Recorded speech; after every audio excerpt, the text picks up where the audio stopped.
জ্ঞানী গুরু বা জ্ঞান ও সাধন পদ্ধতি। শ্রীমৎ স্বামী নিগমানন্দ পরমহংস প্রণীত। অধ্যায় কর্মফল ও জন্মান্তরবাদ। পরমেশ্বর ও পরলোক লইয়াই ধর্ম। জন্মান্তর ও পরলোকে বিশ্বাস না থাকিলে মানুষ কিসের জন্য ধর্ম করিবে? ইহলোকের সঙ্গে সঙ্গে যদি মানুষের সফল সম্বন্ধ বুঝিয়া যায়, মানুষের সফল জ্বালা বুঝিয়া যায়, তবে যম, নিয়ম, উপাসনা আদির আবশ্যক কি? কঠোর সংযম তপস্যা বিধানের প্রয়োজন কি? এতদ দেশবাসী আবাল বৃদ্ধ বনিতা সকলেই জন্মান্তর ও জন্মান্তরীয় কর্মফল স্বীকার করিয়া থাকে। এই বিশ্বাসে হৃদয় বান্ধিয়াই হিন্দু সতীকুল পতিপ্রেম বুকে করিয়া পরলোকে বা পরজন্মে পতির সঙ্গে মিলনের জন্য জ্বলন্ত চিতায় মৃত পতির সঙ্গে পুড়িয়া মরিতেন। এই বিশ্বাসের বলেই ভারতীয় নরগণ বিপন্ন আর্থিকর জড়দেহ বলি দিয়া শরণাগত রক্ষণে প্রস্তুত হইতেন। কিন্তু বর্তমানে এক শ্রেণীর শিক্ষিত লোকের নিকট সে সকল কবিকল্পনা আর কাব্যের অলঙ্কার। বর্তমান শিক্ষা বিভ্রাটের সঙ্গে সঙ্গে আমাদের শিক্ষিত সমাজ হইতে যেন এই বিশ্বাস কর্পূরের মতো পুড়িয়া যাইতেছে।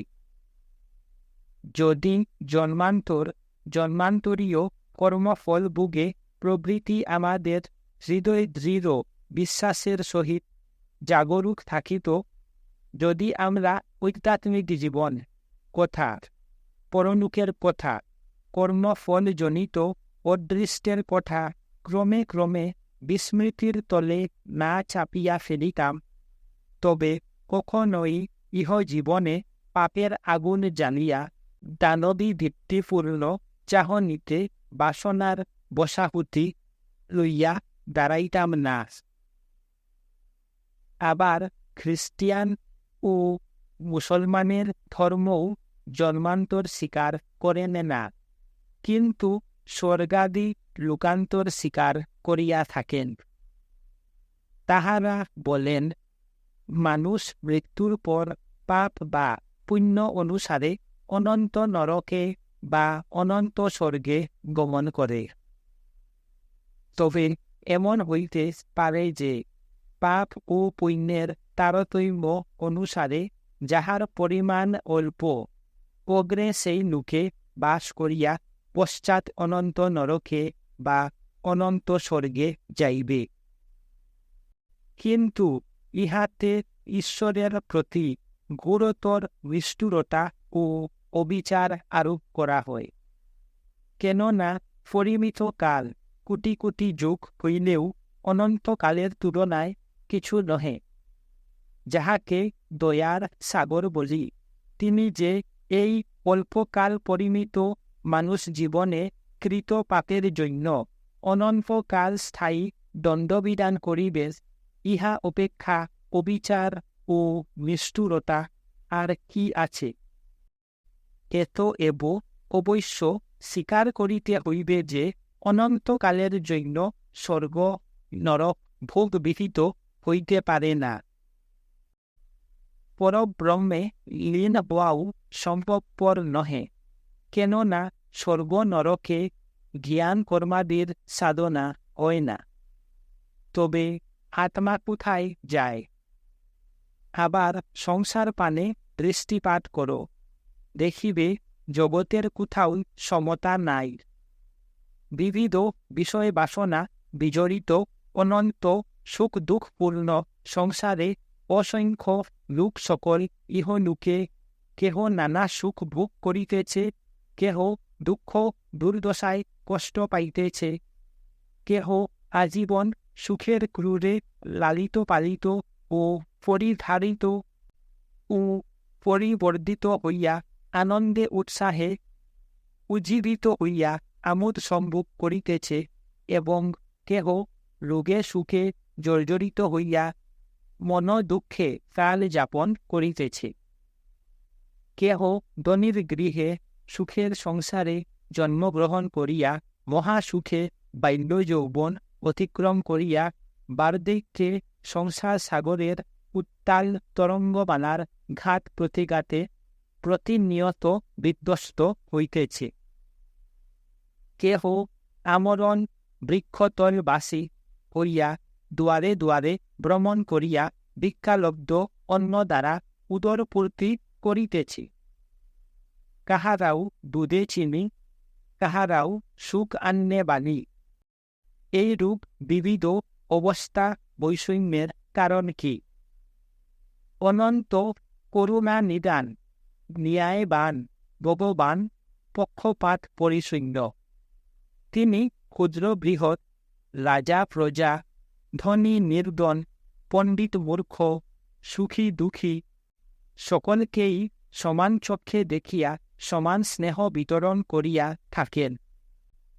তাহার নিকট আত্ম পর নাই। তাহার সৃষ্টিতে বৈষম্য নাই, পক্ষপাত নাই। তবে সৃষ্টি রাজ্যে এ বৈষম্যের কারণ কি? কারণ অদৃষ্ট। এই অদৃষ্টপূর্ণ অদৃষ্ট কি? অদৃষ্ট আর কিছুই নয়, পূর্ব জন্মার্জিত কর্মফল। মহামতি চাণক্য বলিয়াছিলেন, কর্মদূষণ দরিদ্রতা। এই কর্মক্ষেত্রে মানুষ সম্পূর্ণরূপে কর্মের অধীন। গত জন্মে মানুষ যেমন কর্ম করিয়াছে, বর্তমান জন্মে সেই কর্মই অদৃষ্টরূপে প্রতিভাত হইয়া ফল প্রদান করিতেছে। শাস্ত্রে কথিত আছে যে, মানুষেরা কর্ম দ্বারা সুখ ভোগ করে, কর্ম দ্বারাই দুঃখ ভোগ করে, কর্মবশেই তাহারা জন্মগ্রহণ করে, কর্ম দ্বারা শরীর ধারণ করিয়া থাকে এবং কর্মবশেই মৃত্যুমুখে পতিত হয়। 2 বৎসরের কোনো একটি শিশুকে রোগ যন্ত্রণায় বৃক্ষতাঙ্গ দেখিলে উহা কর্মফল ভিন্ন কোন নির্বুধ পাষণ্ড বলিবে যে ভগবান উহাকে কষ্ট দিতেছেন?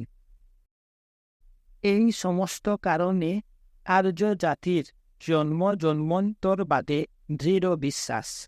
সুতরাং এই পূর্বজন্মের প্রতি প্রগাঢ় বিশ্বাস হেতু কি পরলোক, কি আত্মা, কি ঈশ্বর, হিন্দুর নিকট এ সমস্ত বিষয় স্বতঃসিদ্ধ।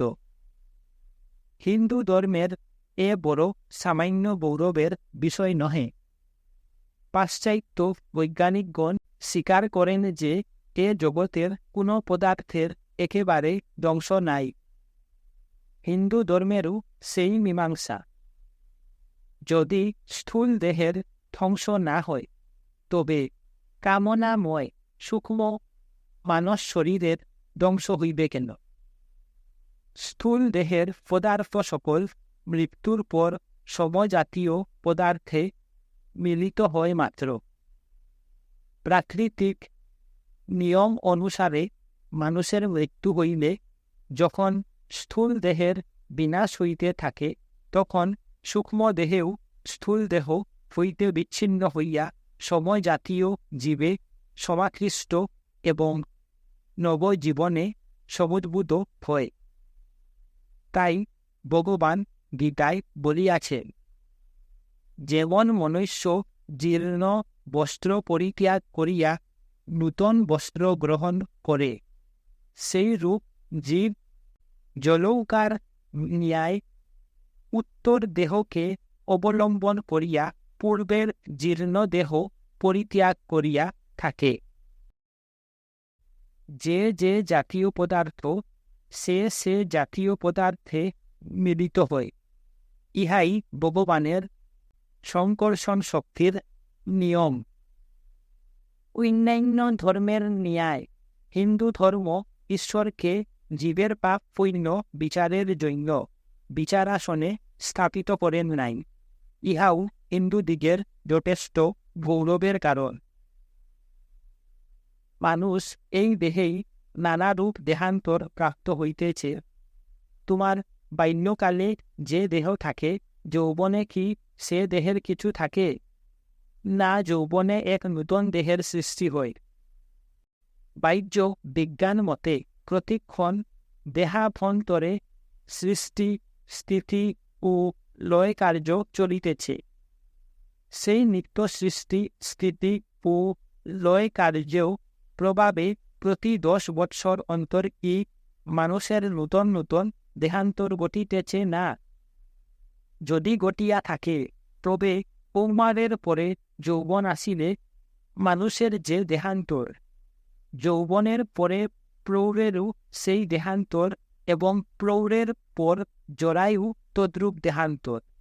সুতরাং এই কৌমার যৌবন ও জরায় মানুষের কৌমার মৃত্যু, যৌবন মৃত্যু এবং প্রৌঢ় মৃত্যু ঘটিতেছে, কারণ সেই কালে তাহার পূর্ব শরীরের সম্পূর্ণ ধ্বংস সাধন হইতেছে। জীব যদি এতবার মৃত্যুর পর জীবিত থাকে, তবে জরা মৃত্যুর পর যে জরায় শরীরের ধ্বংস সাধন হয়, সেই শরীর ধ্বংসের পর সেই জীব জীবিত থাকিবে না কেন? এব মৃত্যুর পর জীব আত্মা বিদ্যমান থাকিয়া যে নূতন শরীর ধারণ করে, ইহা যুক্তি সিদ্ধ। সুতরাং এই যুক্তিতে জীব বাঁচিয়া থাকে বলিয়া বুদ্ধিযুক্ত জ্ঞানী জীবের মৃত্যু দেখিয়া বুঝ্যমান হন না। মৃত্যুর পর জীবের যে দেহান্তর প্রাপ্তি হয়, সেই দেহেরও কৌমার, যৌবন, জরা এবং মৃত্যু আছে। আবার তৎপর দেহেরও তদ্রূপ উৎপত্তি ও লয় কর্মে জীবের জন্ম জন্মান্তর অনাদিকাল ধরিয়া চলিয়া আসিতেছে। এব হিন্দু ধর্ম মতে জীব আত্মার মুক্তি না হওয়া পর্যন্ত পৃথিবীতে আসা যাওয়ার শেষ হয় না। জীব আত্মা স্থূল দেহ পরিত্যাগ করিবার পূর্বে লিঙ্গ দেহে কম্বিত হন। লিঙ্গ দেহ আশ্রয় করিয়া স্থূল দেহ পরিত্যাগ করেন এবং ওই লিঙ্গ দেহে ভূলোক অর্থাৎ আমাদের এই পৃথিবী লোক হইতে অন্তরিক্ষ লোকে গমন করেন। এই স্থানকেই প্রেতলোক বলে। প্রেতলোকে গিয়া পাপের ফল ভোগ করিতে হয়। তৎপর পুণ্য কর্মের ফল ভোগ করিবার জন্য স্বর্গলোকে গমন করেন। সেখানে পুণ্য কর্মের ফল ভোগ সমাপ্ত হইলে তখন কর্ম ক্ষয় হইয়া তাহার যে সংস্কার থাকে, সেই সংস্কারকে অদৃষ্ট বলে। সেই অদৃষ্ট লইয়া জীব আবার ওই পথে জগতে আসিয়া গর্ভপটাহে প্রবিষ্ট হইয়া স্থূল দেহ ধারণ করে। সে এক বিচিত্র লীলা, অদ্ভুত কাণ্ড। সংস্কার সূত্রে গ্রথিত হইয়া সেই সকল বাসনা বিদগ্ধ জীব আত্মা যে রূপে মাতৃগর্ভে প্রবেশ করে এবং যে রূপে দেহ ত্যাগ করে, তাহা যোগীর নিত্য প্রত্যক্ষ ঘটনা। সাধন ব্যতীত সামান্য জড়চক্ষে তাহা দর্শন বা ব্যবহারিক জ্ঞানে অনুভব করা যায় না। অধ্যায়: ঈশ্বর দয়াময়, তবে পাপ প্রণোদক কে? সংসারে জ্ঞানী অজ্ঞানী, সুখী দুঃখী, হিন্দু মুসলমান, রাজা প্রজা সকলেই পরমেশ্বরকে দয়ার সাগর প্রভৃতি বিশেষণে আপ্যায়িত করিয়া থাকেন। কিন্তু বাস্তবিক তিনি দয়াময় কি না তাহা একবার ভাবিয়া দেখিয়াছ কি? যাহারা দুঃখী, দিবারাত্রি রোগ, সুখ ও দারিদ্র্য পীড়নে মুহ্যমান, তাহারাও স্বকাতরে ভগবানকে দয়াময় বলিয়া ডাকিতেছে। বালক যেমন মাতা কর্তৃক প্রহৃত হইয়াও মা মা বলিয়া কান্দে, তদ্রূপ কি দুঃখীদিগের দয়াময় সম্বোধন? আর নিরুগ বলশালী ব্যক্তিগণ সুখ ঐশ্বর্যের খাতিরে কি ঈশ্বরকে দয়াময় বলিয়া কৃতজ্ঞতা জানাইতেছে? এরূপ দয়াময় শব্দ তুষামুদের নামান্তর মাত্র। যে যেরূপ খাটিয়াছে প্রভু তাহাকে সেইরূপ পারিশ্রমিক দিয়াছেন। এরূপ অবস্থায় সেই প্রভুকে দয়াময় বলিলে অযথা তুষামুদি প্রকাশ পায়। সংসারের সুখ দুঃখ জীবের সুপার্জিত, কেননা যেমন কর্ম করিয়াছে সে তদনুরূপ ফল ভোগ করিতেছে। ইহাতে ভগবানের দয়া ও নিষ্ঠুরতার পরিচয় কোথায়? বিশেষত সংসারের সুখ দুঃখ ক্ষণস্থায়ী, মুহূর্তে ফাঁসিয়া যায়। তাহার জন্য জ্ঞানী কখনো ঈশ্বরের তুষামুদ করেন না। আমি জানি, যাহারা বিষয় সুখে ভগবানকে বিস্মৃত হইয়াছেন, তাহাদের তুল্য দুঃখী হতভাগ্য জীব আর নাই। বরং দুঃখী দরিদ্ররাই ভগবানের নিকটে অবস্থান করেন। ভগবান সর্বভূতে সমান দয়া করেন এবং সমদৃষ্টিতে সকলকে দেখিয়া থাকেন। সুতরাং সকলেই পূর্বজন্মের কর্মফল ভোগ করিতেছে। তবে তিনি দয়াময় কেন? মানুষের আধ্যাত্মিক উন্নতি প্রকৃত উন্নতি। প্রত্যেক মানুষের আধ্যাত্মিক অবস্থাতে একটুকু বিশেষত্ব আছে। সেই বিশেষ অবস্থায় উপযোগী উপায় সকল অবলম্বন করিলে তবে না তাহার উন্নতি হইবে। এখন সেই সকল উপায় অবলম্বন করিবার এবং তদনুসারে কার্য করিবার বুদ্ধি না পাইয়া কি রূপেই বা তাহা অবলম্বন করিতে শিখিব এবং কি রূপেই বা আমাদের আধ্যাত্মিক উন্নতির সম্ভাবনা হইতে পারে? আর সেই বুদ্ধি এক অন্তর্যামী ভগবান ব্যতীত আর কে দিবে? এতএব ঈশ্বরই আমাদের শুভ বুদ্ধি সকল প্রেরণ করিতেছেন। ভারতের গৃহে গৃহে বিশ্বমিত্র ঋষি প্রণীত গায়ত্রী মন্ত্র এই কথা বিভূষিত করিতেছে। ওমকারকে প্রণব বা নাদ কহে। ওম শব্দের অর্থ সৃষ্টি স্থিতি সংহারাত্মক ব্রহ্মা বিষ্ণু রুদ্র রূপ ত্রিগুণাত্মক পরব্রহ্ম, যিনি দিবাকর মণ্ডলাভন্তরে তৎপ্রকাশক আদিত্য দেব স্বরূপ পরম পুরুষরূপে বিরাজিত আছেন। তিনি জীবের হৃদয় কমলে জীবাত্মাকারে প্রকাশমান হইতেছেন। এই অভেদ জ্ঞান দ্বারা দীপ্তি ও ক্রিয়া বিশিষ্ট সর্বভূত প্রসবকারী সূর্যের পৃথিবী অন্তরিক্ষ ও সর্ব এই ত্রিভুবন স্বরূপ জনন মরণ ভীতি বিদূরণ আর্থে উপাস্য সেই ভর্গ নামক ব্রহ্মস্বরূপ যে জ্যোতি, তাহাই আমি চিন্তা করি। যে ভর্গ সর্বান্তর্যামী জ্যোতিরূপী পরমেশ্বর সংসারী আমাদিগের বুদ্ধিবৃত্তিকে ধর্ম আর্থ কাম মুখ্য রূপ চতুর্বর্গে নিরন্তর প্রেরণ করিতেছেন। ভগবান অর্জুনের নিকট গীতায় ইহাই বলিয়াছিলেন, যাহারা আমাকে শ্রদ্ধার সহিত ভজনা করেন তাহাদিগকে আমি এরূপ বুদ্ধি প্রদান করি, যাহাতে তাহারা আমাকে অর্থাৎ ঈশ্বরকে প্রাপ্ত হয়েন। এতএব ঈশ্বর সুখ দুঃখ দণ্ড প্রদাতা বলিয়া দয়াময় নহেন।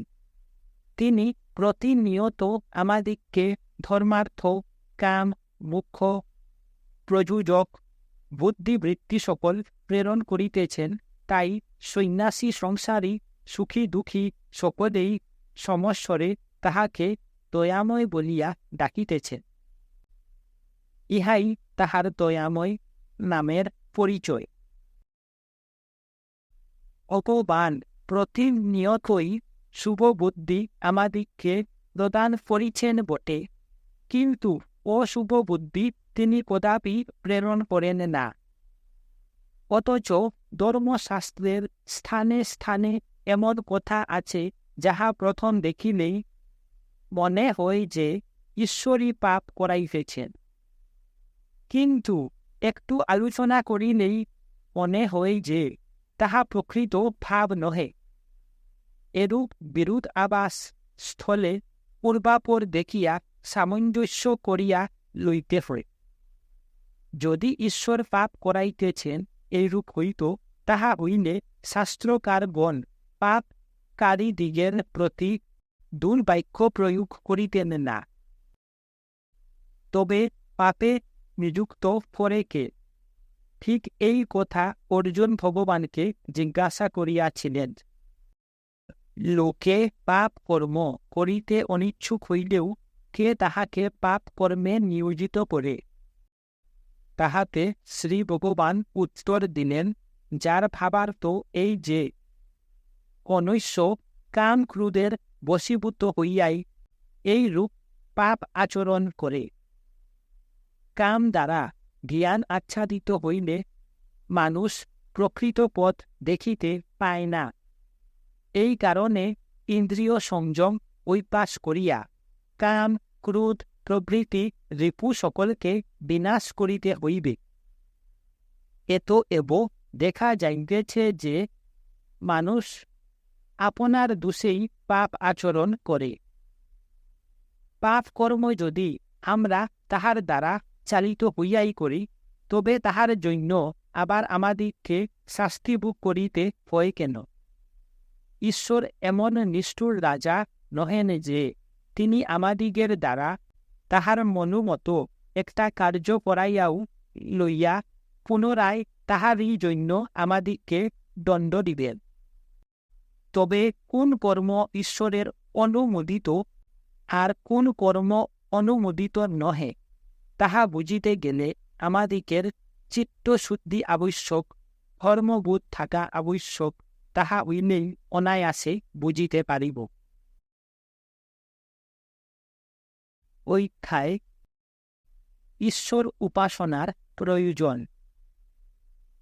জীবের ঈশ্বর উপাসনা করিবার প্রয়োজন কি?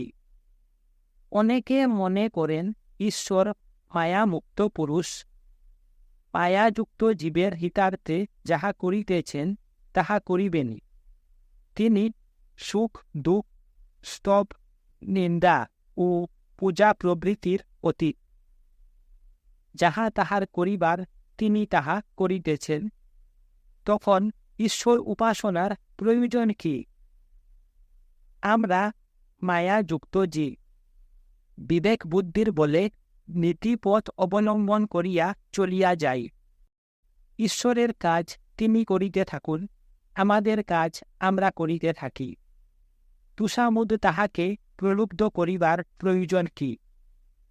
কিন্তু উপাসনার উদ্দেশ্য তাহা নহে। উপাসনা অর্থে ঈশ্বর চিন্তন। ঈশ্বর চিন্তা কাহাকে বলে? কেবল চক্ষু মুদিয়া ঈশ্বর চিন্তা করিতে গেলে অন্ধকার ব্যতীত অন্য কিছুই দেখা যায় না।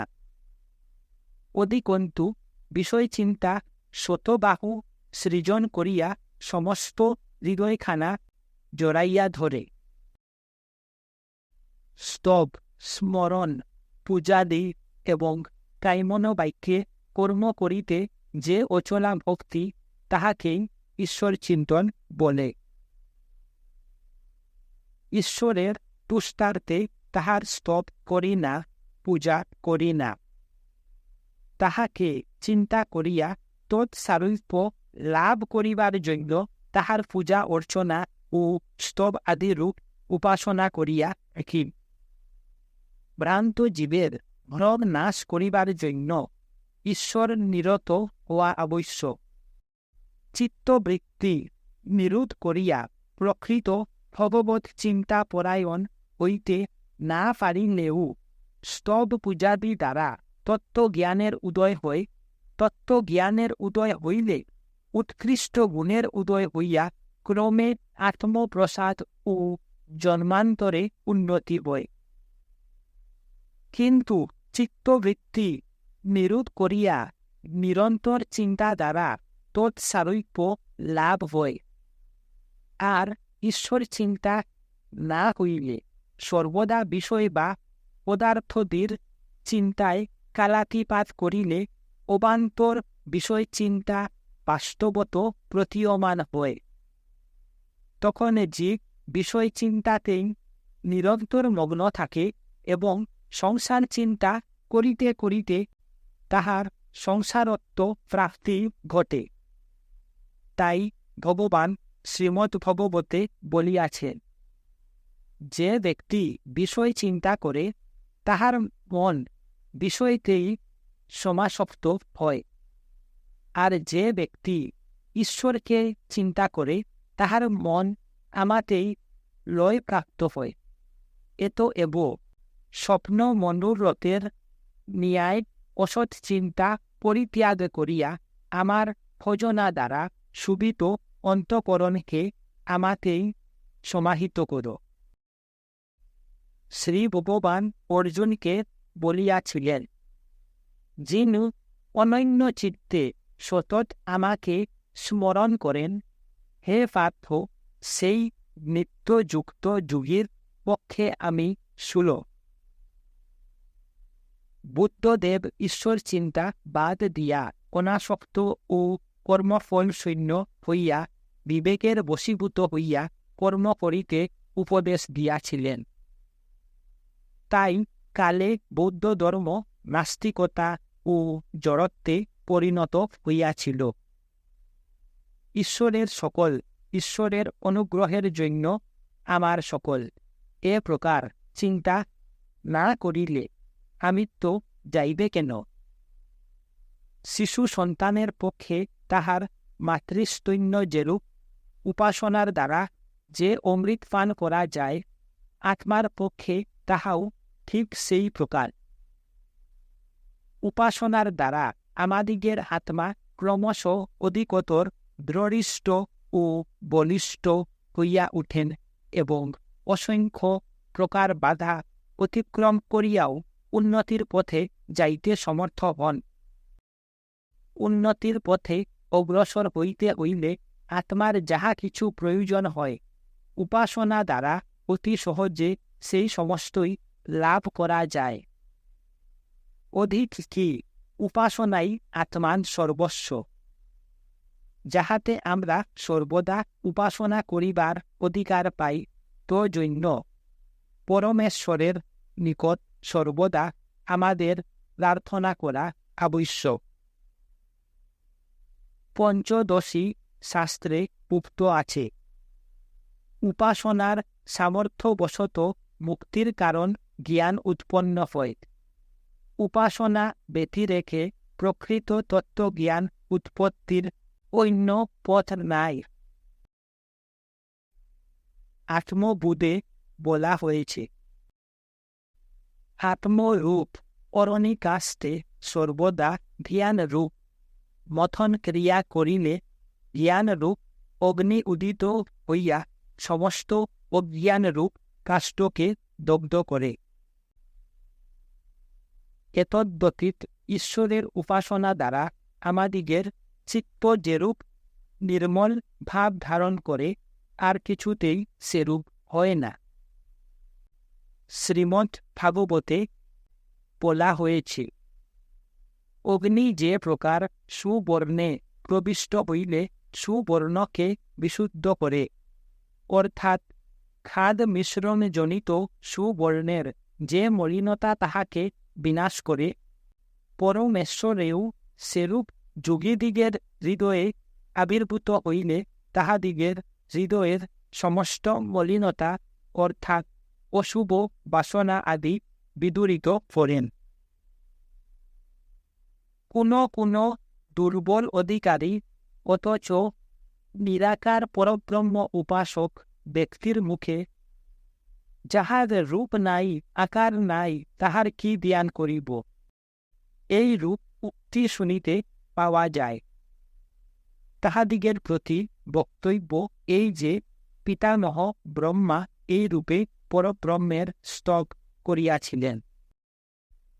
যথা, যিনি আত্মরূপে অলিপ্তভাবে সর্বত্র বিদ্যমান আছেন, যাহার তুল্য বস্তু আর কোথাও কিছু নাই, সেই নিরীহ তর্কের অতীত তেজু রূপে বিদ্যমান পুরুষকে নমস্কার করি।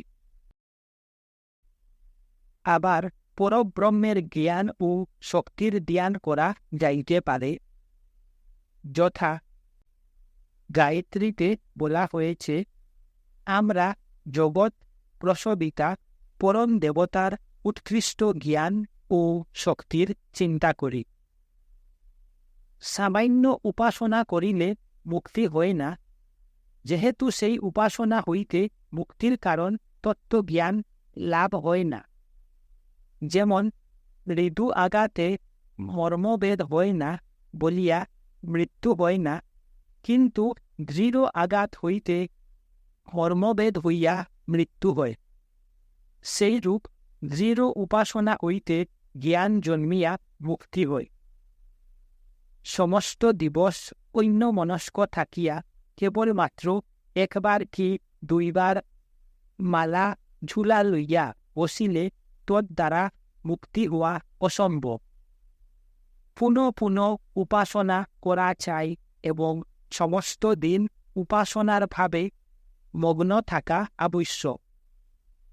একজন সিদ্ধ মহাপুরুষ গাহিয়াছিলেন, উঠিতে বসিতে খাইতে শুনিতে উপাসনা করা চাই, ওজন আমার আহুতি প্রদান, শয়ান আমার সাষ্টাঙ্গ প্রণাম, ভ্রমণ আমার প্রদক্ষিণ তার, প্রতি কথা মূর মন্ত্র, প্রতি অঙ্গভঙ্গি মুদ্রা বিচরণ, যেভাবেই বসি সেই তো আসন, যে চিন্তাই করি তারই ধ্যান ধরি, এ জীবন তার যন্ত্র। অর্থাৎ পূজনে, ভ্রমণে, শয়নে, উপবেশনে, অষ্টপ্রহর উপাসনায় না থাকিলে সিদ্ধির উপায় নাই। এই রূপ উপাসনায় জীব আত্মার মহত্তম কার্য পরম আত্মার সহিত সম্মিলন হয়। জীব আত্মার ও পরমাত্মার সম্মিলনের নাম হল যোগ। এই যোগ সাধনের তিনটি প্রধান উপায়: কর্ম, জ্ঞান ও ভক্তি।